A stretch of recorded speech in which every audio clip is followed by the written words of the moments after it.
بسم اللہ الرحمن الرحیم۔ اب میں نے جو آخری حصہ پڑھا تھا اس میں جو چیز بتائی گئی تھی وہ یہ تھی کہ جو بھی اس وقت تحریک اٹھی تھی ضیاء الحق صاحب کے دور میں، بے نظیر صاحبہ جب تشریف لائی تھی تو اس کے حوالے سے یعنی اس کا ایک جو نقشہ ڈاکٹر صاحب نے کھینچا تھا یہ کہ اس میں بظاہر تو کوئی دینداری کی بات نہیں ہے، بلکہ یہ کہ دین کا استہزاء بھی ہے اور بھنگڑا بھی ہے اور ہی جمالو بھی ہے، سب کچھ وہ جو بھی ایک ہمارا کلچر ہے اس کی ساری جھلک اس کے اندر نظر آتی ہے۔ تو اس کے بعد آخر میں انہوں نے یہ کہا کہ اب کیا کرنا چاہیے، مطلب یہ ایک تحریک تو اٹھ گئی ہے تو اس کے حوالے سے ہمارا طرز عمل کیا ہونا چاہیے، اس کو کیسے ہینڈل کرنا چاہیے اور اس کا توڑ کیسے کرنا چاہیے۔ تو پہلی بات انہوں نے یہ فرمائی تھی کہ اس کی ٹوٹل نیگیشن اور یعنی بحیثیت مجموعی اس کو رد کر دینا ٹھیک نہیں ہے، بلکہ یہ کہ اس میں جو پہلو اچھائی کا ہے اس کو ماننا چاہیے، اس کا ساتھ دینا چاہیے، اس کو درست کہنا چاہیے، جو غلطی کا ہے اسے غلط کہنا چاہیے۔ تو یہ جو ایک اصول ہے خذ ما صفا و دع ما قدر، کہ جو صاف ہے اچھا ہے اس کو لے لو اور جو مقدر ہے میلا ہے کچیلا ہے اس کو چھوڑ دو۔ تو یعنی اس کے ساتھ معاملہ ٹوٹل ریجیکشن کا نہیں کرنا چاہیے، بلکہ یہ کہ اچھی شے لے لینی چاہیے، بری شے چھوڑنی چاہیے۔ اب اس کے لیے انہوں نے ایک دلیل یہ دی ہے کہ جیسے حضرت علامہ نے موجودہ سائنس اور ٹیکنالوجی کو ایک ایسے نیام سے تشبیہ دی ہے جس میں سے ایمان باللہ کی تلوار نکال لی گئی ہے۔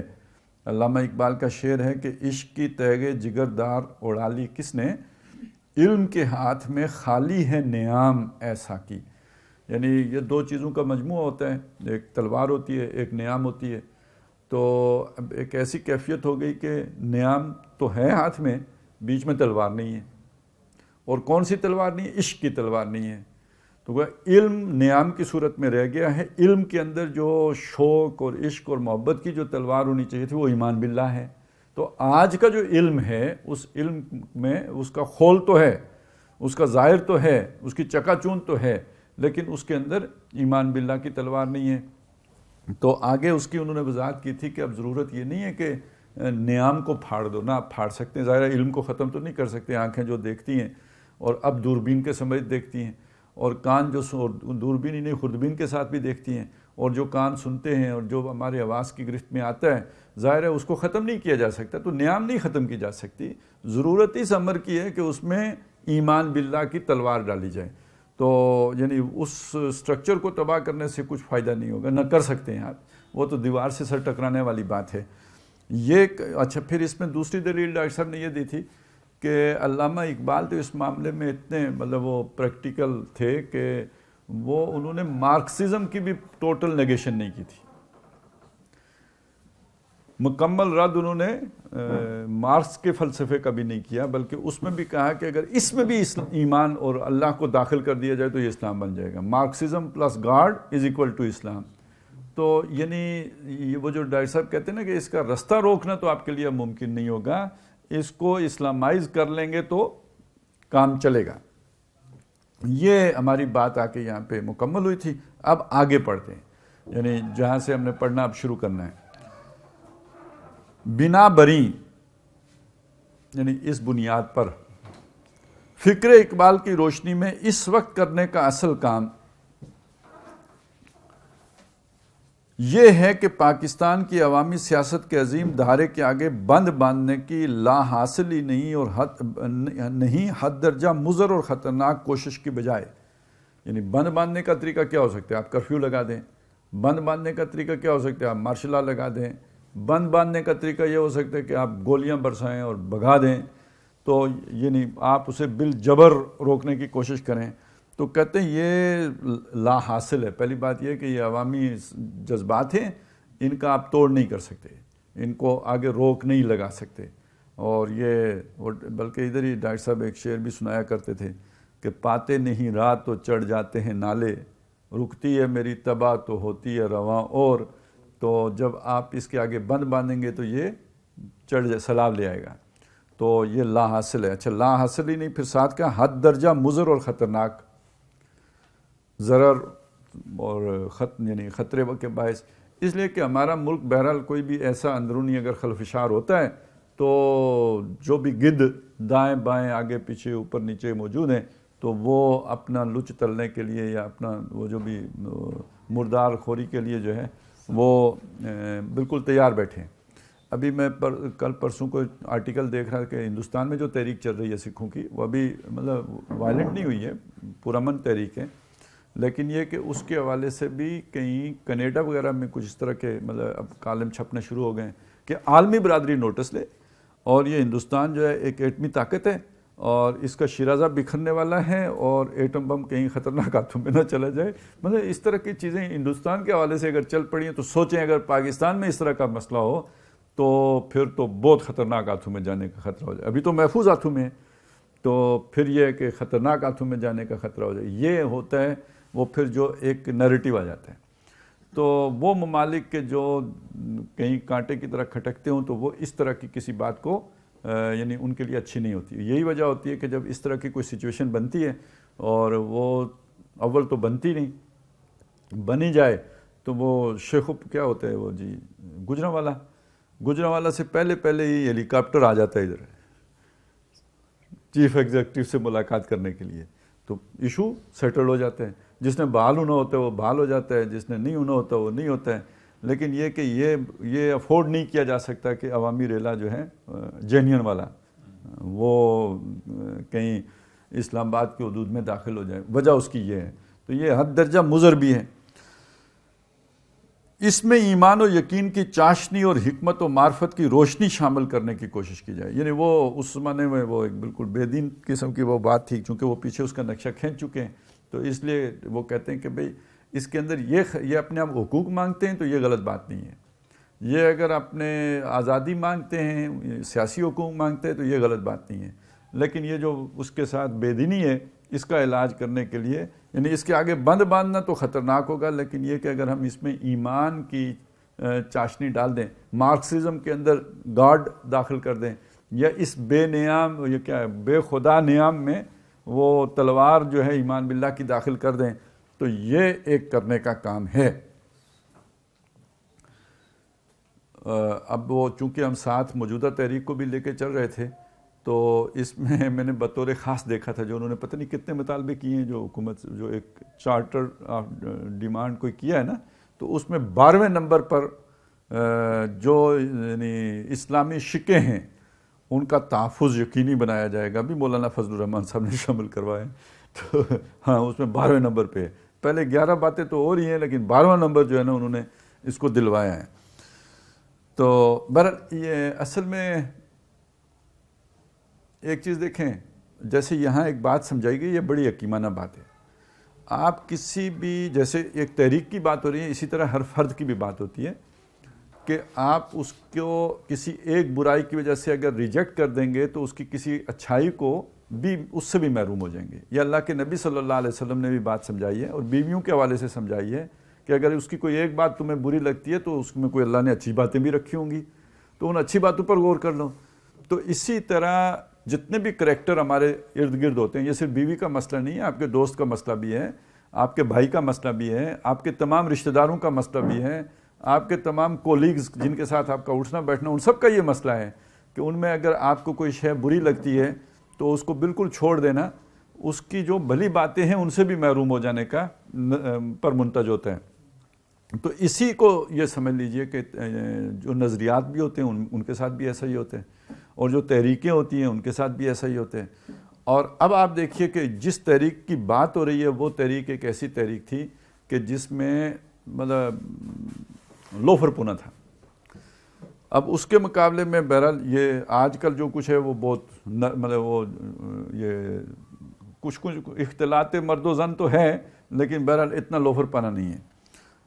دوسری بات جو میں کہنا چاہ رہا تھا کہ ہماری یہ شخصیت ہیں جو سیاسی مذہبی رہنما مولانا فضل الرحمان صاحب, ان کے حوالے سے بہت سی بری باتیں لوگ کرتے رہتے ہیں, ان کی کہانیاں بھی سناتے رہتے ہیں, لیکن یہ کہ اس موقع پہ دیکھیں کہ وہ ان کا جو بھی ایک کردار یہ والا ہے کہ اس کو پورا گندا نہیں ہونے دیا. اس میں چلیں کچھ تو انہوں نے جو ہے نا وہ اپنا آٹے میں نمک کے برابر صحیح یا کچھ جو بھی شیرات جیسے ڈالتے ہیں اس حد تک تو اس کو کسی نہ کسی درجے میں کوشش کی ہے کہ